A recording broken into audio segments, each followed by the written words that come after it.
Yes. So yes, this quote is from the 1930s. So we've been having an affordable housing crisis in this city for almost a century. Wow. And in my analysis of why that is, I focus in on capitalism because I feel like capitalism gets the class issue and the race issue. So when last summer happened and people were blacking out their profiles and throwing up hashtags and all this stuff, and Dr. Kendi, Ibram X. Kendi, the author of How to Be an Anti-Racist, his work was being promoted as well. I was happy to see that one of his quotes was, "In order to be truly anti-racist, you have to be truly anti-capitalist." And so these models that I'm going to talk about are anti-capitalist in nature, where it's not about profit, it's not about greed, it's about our human, just our basic human necessities. Um, so yeah, and it's not just Dr. Kendi that said this. You have Angela Davis, you had anti-racists and anti-racist scholars and their allies who have been talking about the connection between capitalism and racism, and how if we really want to tackle the class issue and the race issue, we could fixate there and hopefully get some more radical change, the radical change that we need. But unfortunately, the DC mayors haven't gotten this memo, and starting especially with Tony Williams, the DC government has literally implemented gentrification as public policy.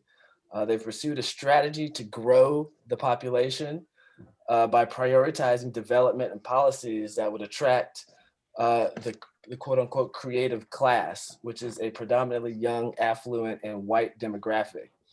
This has come at the expense of longtime working class Washingtonians. So I assume you've all been paying attention to what's been happening in DC for the past decade and beyond, and we've had this intense gentrification. So despite DC becoming infamously known as the most intensely gentrified city in the nation, uh, development, and in my analysis, fueled by capitalism again, uh, has continued to cater to the wealthy. So this quote is from the mayor's housing equity report, which was released in the pre-COVID times. And it says that most new units were targeted to people who have 120% MFI. That's people making over $100,000.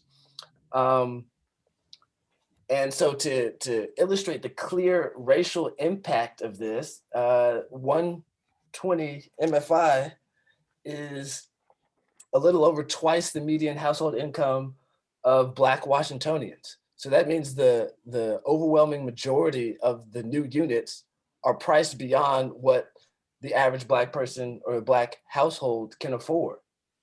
So it shouldn't be a surprise that we've had displacement on a inexcusable level. Um,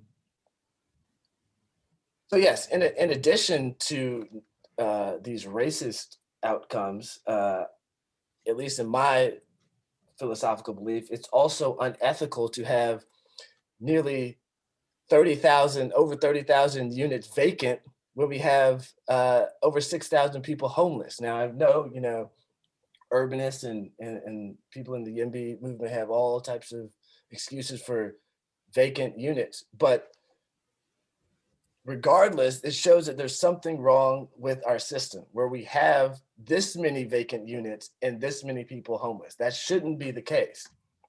Uh, and it's still we're not seeing much progress in addressing this. So again, in the pre-COVID times, the number of Class A units was accelerated, or it increased 13%, and the rent is again at a price that is above what the median Black household can make.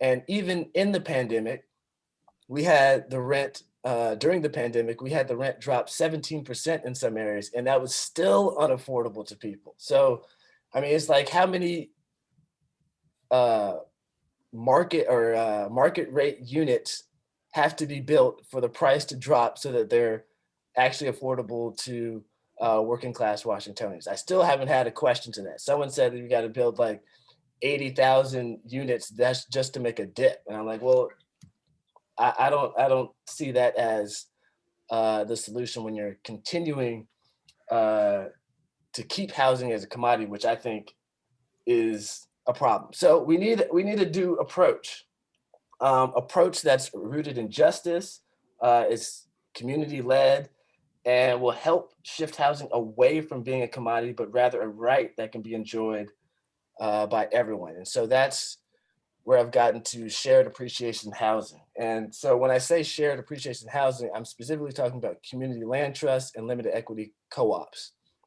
There was a recent article or an opinion piece in the New York Times that was talking about community land trusts and how they are rooted in racial equity. They were devised specifically to prevent the displacement of communities of color. Um, in in DC, we have over 4,000 limited equity housing cooperative units, and they're in gentrifying or gentrified areas. So some of the only affordable housing in those areas are actually limited equity cooperatives. Um, and most of all, and which I think is the most, which is the fact that this fact I've memorized so much because I've said it so many times to so many different policymakers, is that they're well tested and proven to work. So a 2018 study done by Grounded Solution looked at over 4,000 units in 20 states over 30 years and found that 99% of those units avoided foreclosure. And the reason for this, and I mean, there's a lot of reasons for this, but the market doesn't look after people. People look after people. And so these are collective forms of home ownership where our neighbors are actually looking after each other. Okay, so they're stable, they're well tested, and it's not about profit. So I'm going to go into both of these models a little bit to give us a little background. So community land trust the first one in America was established in Georgia in 1969 by civil rights advocates that were actually trying to protect Black farmers. So that shows you the roots of this movement is in the civil rights movement. And so what they are is they are the CLT is actually a nonprofit organization that's made up of community members. They collectively own the land and then they lease access to the land at affordable and below market rate prices. The boards of these nonprofits generally follow a similar model where 1/3 are industry professionals, a third are community members, and another third are tenants or lessees on the land. So they're actually run by the community. That's who makes up the decision making in this process. And the way that they work is that because the CLT owns the land, they're able to separate the cost of housing from the land it sits on. So that reduces the overall price. So low hanging fruit is public land. That's a great public. I feel strongly that public land should be transferred to CLTs. That is a great way to prevent what's happened at the wharf, where you get $1.99 year lease, and Southwest just got a bunch of expensive condos and restaurants that didn't really put a dent in the affordable housing crisis. So an example of there's multiple ways that the intricacies of this can play out, and I'm still learning all of them. But so these are like general ways that it can play out that I've learned, and the way that they're able to keep housing affordable on a long-term basis is that the CLT limits the resale of the properties. So you're not buying a house to make money with a CLT. You're buying this house to live there and connect with your neighbors. So a new resident can purchase their home outright, but then they're leasing the land to the CLT. The tenants pay a monthly, oh, sorry, there's a typo there, annual fee to the CLT to support its operation. This can be as low as $1 a year. It can be up to $100 a month, but it's usually no more than $100 a month. If the current resident wants to sell their home, because they're already fully aware of the resale price. They know what to expect, so they can earn a portion of the increase if the home's value increases. They can earn a portion of that, and they'll get their initial investment back. But they're not gonna, it's not you're not gonna see these on HDTV on their home flipping shows. So it's not about flipping homes. So yes, they limit the resale price of the home, and the CLT retained ownership of the land, and then the new owner agrees to the same requirements of resale. And so, for if the ethical argument doesn't win you over, then maybe if you're on the fiscally conservative side of things, then maybe this argument will win you over, is that they're a prudent investment of long-term affordability. So this is an example that this was one of the first meetings I attended at the Douglas Community Land Trust, and we're still in the process of figuring out, our resale formula. But this was one of the scenarios that played out. And so if you want the details, the minutia details on all this, I can send that to you. I've kind of done the quick explain route, but I'm saying that to say that this is not, this breakdown is not, made up. This is a rational, conservative kind of estimate of how it could play out. So for example, let's say there's a home in DC valued at $555,000, and you want to make it affordable to someone earning 50% AMI. That would require initial subsidy of about $400,000, which would make the sale price $161,000. Now, if you allow the person to sell it after 7 years, this is the market rate. If you allow the person to sell it after 7 years, the value will, will go up to $600,000. And so you would need another subsidy of $454,000 to keep that house at the 50% AMI threshold. After 14 years, if that person sells it, you would need a $500,000 investment. After 28 years, you need almost a $700,000 subsidy.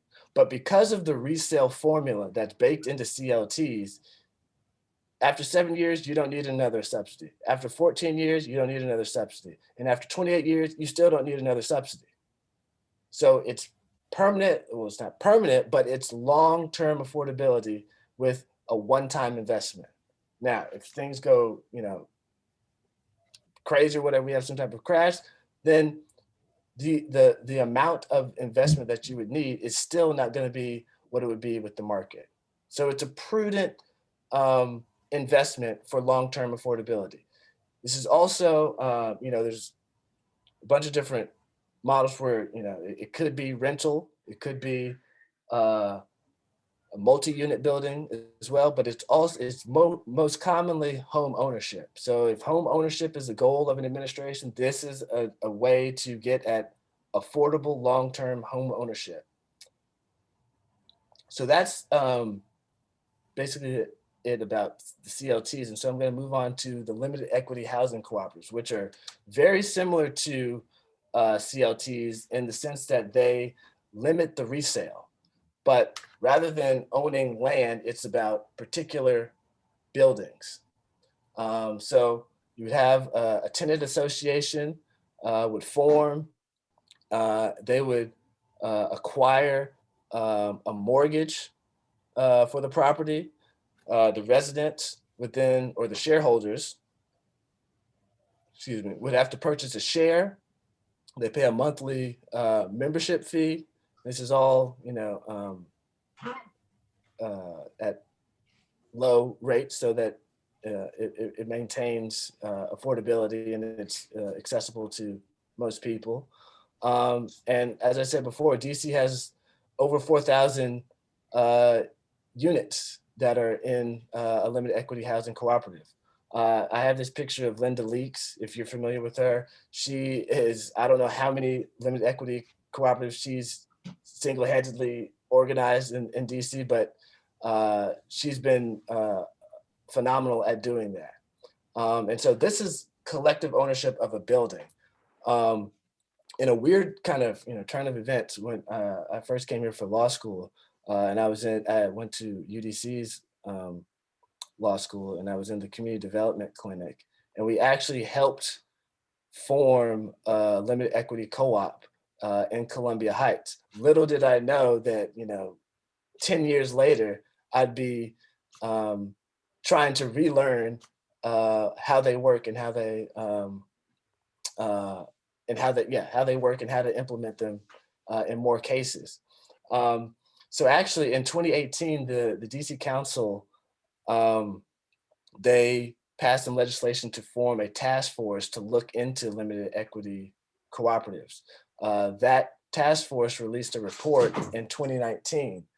Um, Yet there hasn't been much, and there were some recommendations that came from the task force, but there hasn't been much movement on them. And so when I testified on the comp plan, and when I've talked to other council members on the housing committee, I've been asking, like, what's the deal? Are we going to move forward with this or not?